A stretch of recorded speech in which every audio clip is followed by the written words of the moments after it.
Meus amados irmãos, vida com Deus é mais do que conceitos, é também conceitos, é também ideias, pensamentos, sim, isso é absolutamente fundamental. Mas vida com Deus é mais do que conceitos. Vida com Deus é experiência. É experiência com o Senhor. E eu estou convencido que a maior necessidade da humanidade, e a Bíblia nos mostra isso, é ter experiência com Deus. É ter relacionamento com Deus. Porque como nós vimos pela manhã, o pecado, a nossa desconexão de Deus, ela nos desconecta de nós mesmos, do nosso semelhante e da natureza. E a gente vira um ser desajustado. E só a conexão com Deus, de fato, nos restaura. Só a relação com Deus transforma a nossa vida. Porque fora de Deus nós estamos mortos, e com Deus nós temos uma vida que ninguém pode tirar de nós. Por isso que é absolutamente essencial ter vida com Deus, ter experiência com Deus. E o livro dos Salmos, eles expressam a experiência ou as experiências com Deus dos salmistas. João Calvino, ele dizia que o livro dos Salmos é uma anatomia da alma humana. Nós conhecemos mais o homem à medida que nós lemos os Salmos, mas nós conhecemos mais a Deus à medida que nós lemos os Salmos. Porque os Salmos, eles vão descrevendo esse relacionamento dinâmico e transformador que aqueles homens de Deus tinham com o Senhor. Nos Salmos nós vemos homens tomados às vezes por medo, por angústia, devido a aflições, buscarem a Deus, exporem ao seu coração ao Criador e serem atendidos. O Salmo 30, ele nos mostra isso. Queria ler com os irmãos, Salmo 30, verso 11 e verso 12. A gente está numa série de reflexões, intitulada A Alegria que não termina em cinzas. Nós estamos no mês de carnaval, e a alegria do carnaval, ela é passageira, ela é ilusória, ela é pecaminosa, e ela termina em cinzas. Às vezes termina em cinzas com corações quebrados, cheios de remorso, cheios de culpa, ou pessoas mortas, ou pessoas que foram alvo de violência, ou pessoas que simplesmente se embriagaram, se drogaram, deram vazão a todos os prazeres da carne, e agora estão tomadas pela tristeza, ansiando por outra festa. Às vezes termina nisso tudo e termina também na cerimônia religiosa das cinzas, em que pessoas vão para ambientes religiosos e ali elas participam da quarta-feira de cinzas, que foi instituída para ser um símbolo de arrependimento, de quebrantamento, mas que infelizmente para muitas pessoas se tornou um ritual vazio. Porque se eu peco hoje e amanhã eu vou pedir perdão, mas eu estou já planejado para daqui uns dias pecar de novo, aquele mesmo pecado, eu não me arrependi. Então aquele rito não tem valor algum, ele é vazio, infelizmente e tragicamente. Mas Deus tem para nós uma alegria que não termina em cinzas. Salmo de número 30, irmãos, verso de número 11 e 12. Eu queria convidar os irmãos para lermos juntos esse texto sagrado. Vamos ler juntos, por favor?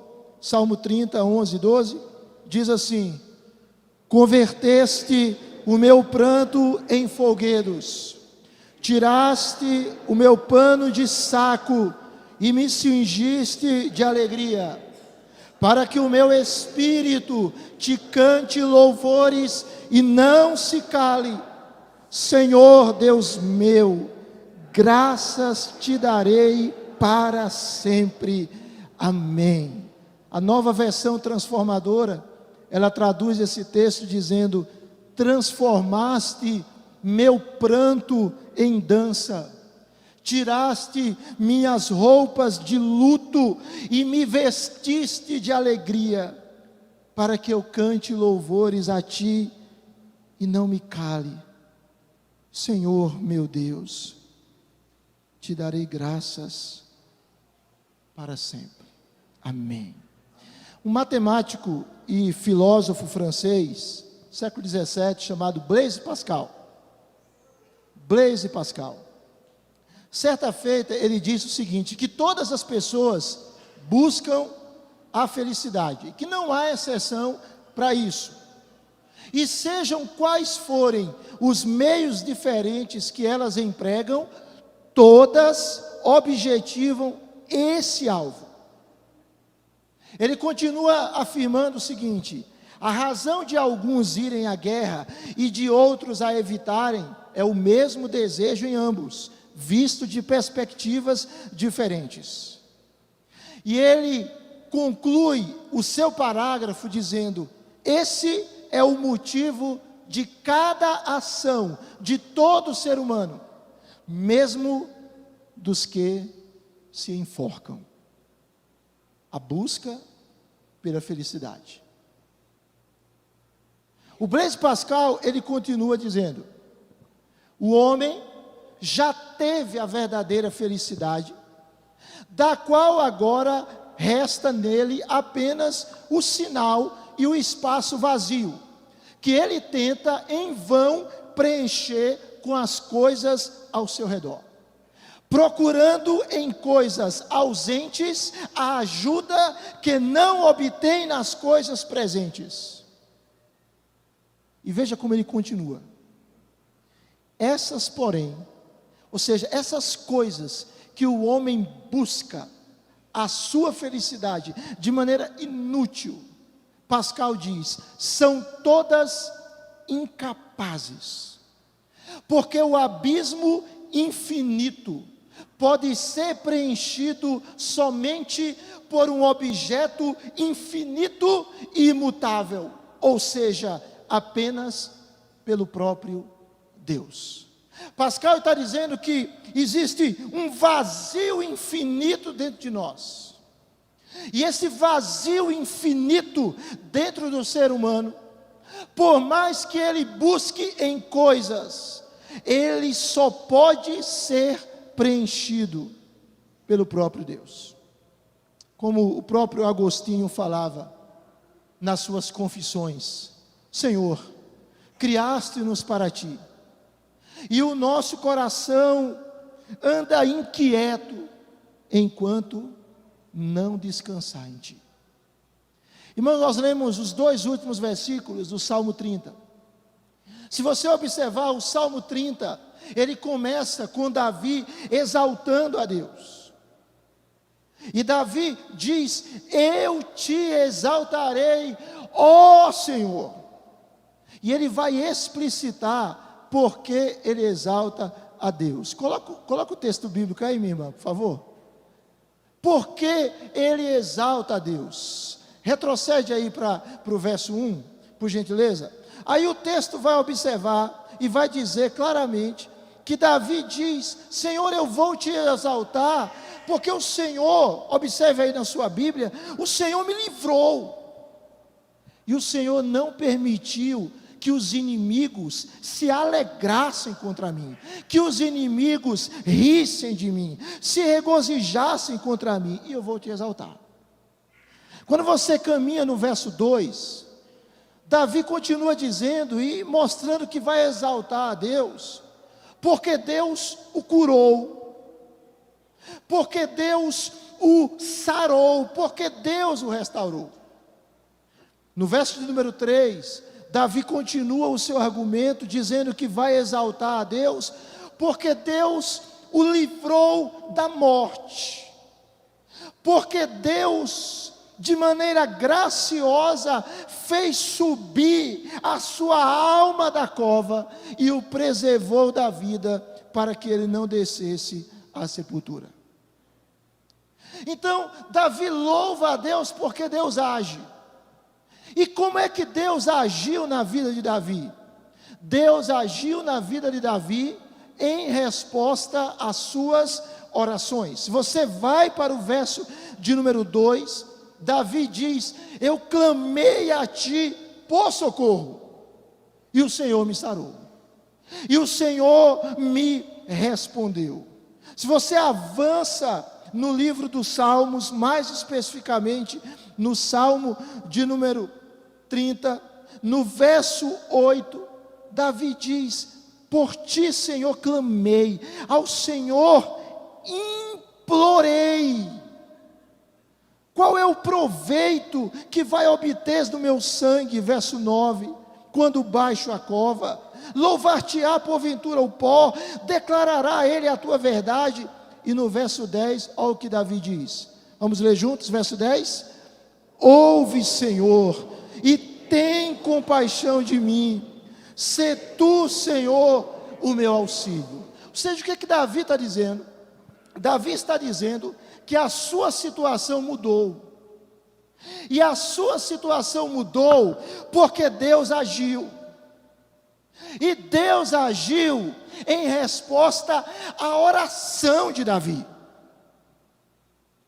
Eu e você precisamos crer nisso, irmãos, que Deus age, e Ele age fortemente, e Ele age poderosamente em resposta à nossa oração. Amém, amados irmãos? E é isso que ele diz. Ele diz: o Senhor me ouviu, o Senhor me livrou da morte, o Senhor me sarou. No verso de número 6 ele dizia: eu estava na minha prosperidade, e eu dizia: não serei jamais abalado. Veja como a prosperidade em alguns corações, em vários corações, ela é extremamente perigosa se a gente não souber desfrutá-la na presença de Deus. E Davi achava que não seria abalado, e no verso 7 ele diz: o Senhor apenas voltou o rosto, e eu fiquei conturbado. Não precisou nem o Senhor fazer muita coisa, o Senhor apenas voltou o rosto e eu tremi. Mas se você caminhar no texto comigo e voltar aí para o verso de número 6, a parte B do texto, depois que Davi diz que a ira do Senhor não passa de um momento, mas o seu favor dura a vida inteira. A ira do Senhor é momentânea, mas a sua graça é perpétua. Na parte B, Davi diz o seguinte, vamos ler juntos, irmãos, Salmo 30, verso 6, parte B, olha o que Davi diz, capítulo 30, verso 5, parte B, era só para ver se os irmãos estavam prestando atenção. Vamos lá, 35, capítulo 30, verso 5, parte B, vamos ler juntos? Ao anoitecer, pode vir o choro, mas a alegria vem pela manhã. Davi diz nesse texto que a noite pode ser difícil, que a noite pode trazer choro, e noite aqui, irmãos, pode ser uma referência literalmente ao período de horas que correspondem à noite, mas às vezes a nossa noite dura dias, às vezes a nossa noite dura semanas, dura meses. Davi diz, ao anoitecer, pode vir o choro, pode vir o pranto, mas a alegria vem pela manhã. Mas de onde vem essa alegria? É o sol que traz essa alegria? É o calor que traz essa alegria? Qual é a fonte desta alegria que vem pela manhã? E Davi vai dizer: a fonte desta alegria é o próprio Deus. A fonte desta alegria é o próprio Deus. Davi, nesse texto, irmãos, está dizendo que a alegria de Deus é aquela que invade a noite escura da nossa alma. Às vezes a nossa alma pode viver noites escuras, dias conturbados. Pessoas podem viver noites escuras da alma por estarem longe de Deus, distantes da graça.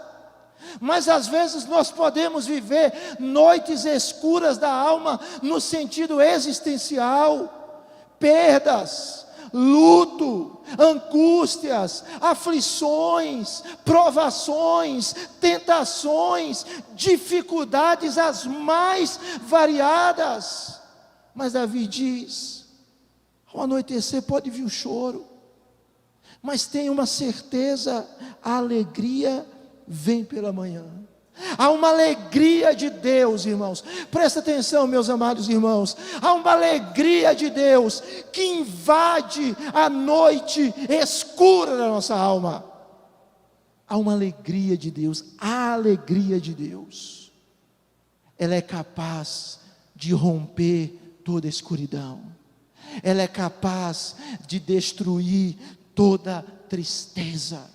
Talvez haja pessoas que estão aqui tristes, mas você sabia que Deus é poderoso não apenas para mudar a circunstância que lhe traz tristeza, mas Deus é poderoso para mudar o seu coração triste. E às vezes mesmo na circunstância de dor, a sua alma é tomada, como diz 1 Pedro 1,8, de uma alegria indizível e cheia de glória. Você crê nisso? Diga amém.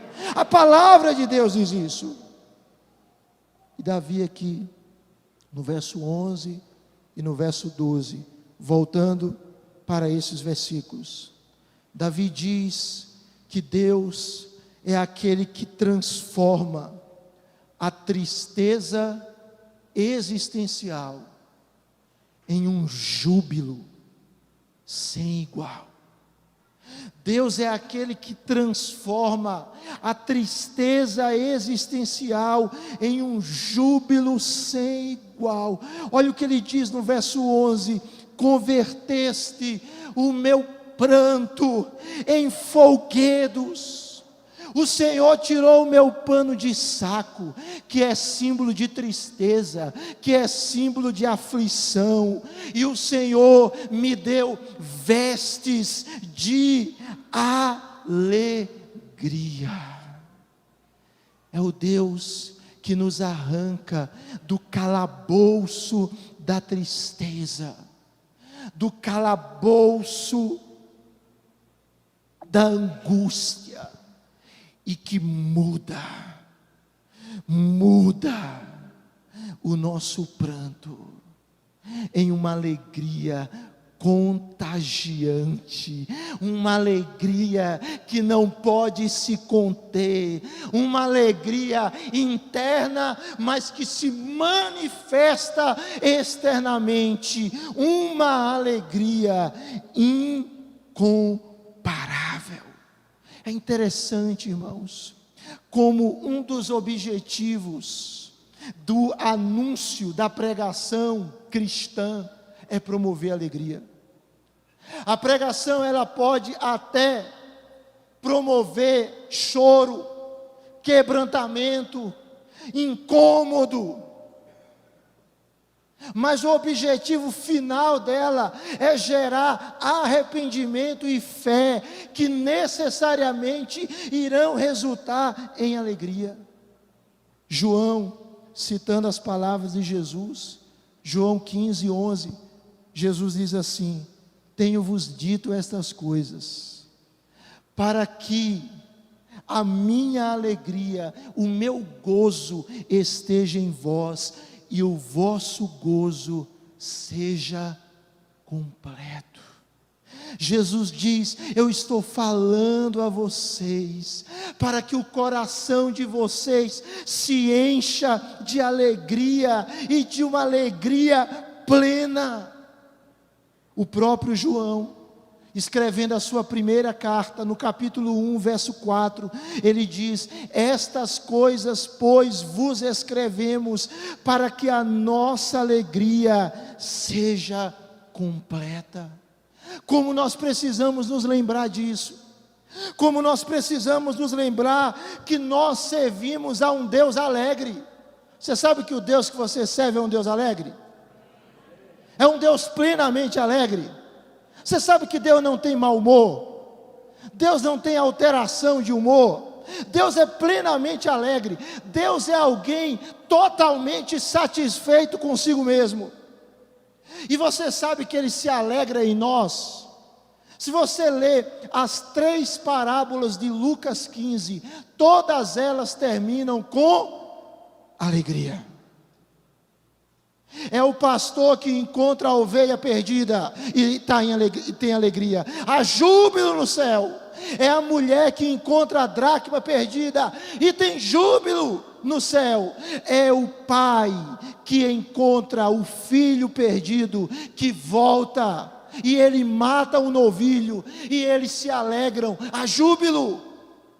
Jesus está dizendo, dentre várias coisas ali, Deus é um Deus que se alegra no seu povo, e que quer compartilhar a alegria dele com o seu povo. Amém, irmãos? Deus quer compartilhar a alegria dele com você, porque o fruto do Espírito é alegria. Há um testemunho que já contei para vocês, a Stanley Jones, ele conta sobre Rufus Mosley. E Stanley Jones dizia que Rufus Mosley era o cristão mais fervoroso que ele havia conhecido. E ele continua dizendo: alguém dizia a respeito dele o seguinte: na primeira vez que eu o ouvi, achei que ele estava louco, mas na segunda vez eu tive a certeza disso. E que loucura era aquela? Não era a loucura do mundo, era a loucura da pregação que tinha entrado no coração dele. Essa pregação que para muitos é louca, mas que é o poder de Deus. E Mosley, certa feita, ele foi perguntado se ele achava que Jesus riu alguma vez. E ele disse: eu não sei se Jesus riu, mas certamente consertou a minha vida, de modo que eu possa rir. Deus consertou a nossa vida para que a gente possa rir. Não o riso de, às vezes, alguns comediantes que pessoalmente são muito tristes, mas o riso que vem de uma alma alegre. O texto continua, caminhe comigo, capítulo 30, verso 12. Davi continua falando dessa alegria de Deus que invade a noite escura da nossa alma. E o que é que ela faz? Ela inspira cânticos de louvor contínuos, cânticos de louvor ininterruptos, perenes. Verso 12, depois que Davi diz: o Senhor converteu o meu pranto em folguedos, o Senhor tirou o meu pano de saco, e o Senhor me vestiu de alegria. Para quê? Para quê? Para que Deus traz alegria ao nosso coração? Para que Deus ministra uma alegria que não termina em cinzas? Diz o texto, vamos ler aí verso 12, parte B, irmãos, vamos ler? Para que o meu espírito, vamos ler juntos, irmãos, bem forte, 30, 12, parte A, vamos ler juntos? Para que o meu espírito te cante louvores e não se cale. Senhor, o Senhor traz alegria no meu coração, para que eu cante louvores hoje, para que eu cante louvores amanhã, para que eu cante louvores depois da manhã, para que eu cante louvores na chuva, para que eu cante louvores no sol, para que eu cante louvores a Ti em todo o tempo. E o que é louvar a Deus? É elogiá-lo. C.S. Lewis, em um livro dele, eu não sei se esse livro foi traduzido para o português, a tradução dele é Reflexões sobre os Salmos. E no 9º capítulo desse livro, ele é intitulado Uma Palavra sobre o Louvor. E ele disse que quando ele estava começando a crer em Deus, a acreditar em Deus, ele era um ateu. Um grande empecilho que ele tinha era que diversas vezes nos Salmos dizia que Deus deveria ser louvado. E C.S. Lewis ficou em crise com aquilo e disse assim: por que Deus tem que ser louvado? E ele não via sentido nisso tudo, né? E ele fazia uma comparação, né? Ele dizia assim: parece que eles mostravam Deus ansiando por nossa adoração, como uma mulher vaidosa por elogios. Olha que comparação grotesca, mas era a comparação que ele colocava. E aí ele disse que ele começou a ver que estava errado. Presta atenção nisso para você entender o que ele estava querendo dizer. E ele continua dizendo o seguinte: eu não percebia que toda alegria transborda em louvor. Toda alegria transborda em louvor. E ele continua falando. Observe o que ele diz: o mundo ressoa de louvor. Os apaixonados, eles louvam suas amadas. Os leitores louvam seu poeta favorito. Os caminhantes louvam a paisagem. E os jogadores, eles louvam o seu jogo predileto. E aí ele continua dizendo o seguinte: eu creio que nós gostamos de louvar o que nos alegra. Porque o louvor não apenas expressa, mas ele completa a alegria. O que C.S. Lewis está dizendo, resumidamente, é o seguinte: se o nosso coração está alegre em Deus, nós vamos louvar a Deus. Se o nosso coração está satisfeito em Deus, nós vamos louvar a Deus. Tiago 5,13: está alguém entre vós alegre? Cante louvores. Então o que é o louvor, irmãos? O louvor é o extrapolar, é o desabrochar, é o expressar da alegria em Deus. E mais, o louvor não apenas expressa a nossa alegria em Deus, mas o louvor completa, aleluia, completa a nossa alegria. Quantos aqui já tiveram a experiência de começarem a cantar louvores ao Senhor, elogiar ao Senhor, bendizer ao Senhor, exaltar ao Senhor, e você está exaltando a Deus, pensando em Deus, glorificando a Deus, e o seu coração, à medida que faz isso, se enche de alegria? Quantos já viveram essa experiência? Levante as suas mãos e diga amém. Porque é isso, irmãos. Nós nos alegramos à medida que louvamos a Deus, e à medida que nós louvamos a Deus, a nossa alegria se completa. O John Piper, ele diz o seguinte: nós adoramos apenas o que nos compraz. Não existe algo como adoração triste ou louvor infeliz. Não há adoração triste, não há louvor infeliz. Deus, Ele em Jesus Cristo, Ele transforma, por causa dos méritos da cruz, o nosso choro em alegria, para que venhamos cantar louvores ao Seu nome para sempre, para sempre, para sempre. É por isso que o Salmo 100, versos 1 e 2, que nós tanto conhecemos, diz: celebrai com que, irmãos? Com júbilo ao Senhor, quem que deve celebrar? Todas as terras. Servir ao Senhor com quê? Com alegria. Apresentai-vos diante dele com quê, irmãos? Com cânticos. A NVI no verso 2 diz: prestem culto ao Senhor, prestem culto ao Senhor com alegria, entrem na sua presença com cânticos alegres. Em último lugar, há uma alegria de Deus que invade a nossa alma. Há uma alegria que não termina em cinzas, e a minha oração, meu irmão, é que essa alegria esteja em você, e só Cristo pode dar a você. E essa alegria não depende de você estar triste, porque como nós já vimos semana passada, Paulo diz: entristecidos, mas sempre alegres. Entristecidos, mas sempre alegres. Observe aí no verso 12, parte B, essa alegria que invade a noite escura da nossa alma, ela motiva uma gratidão ultra circunstancial. Verso de número 12, parte B, vamos ler juntos, por favor, meus amados irmãos. Senhor Deus meu, graças te darei para sempre.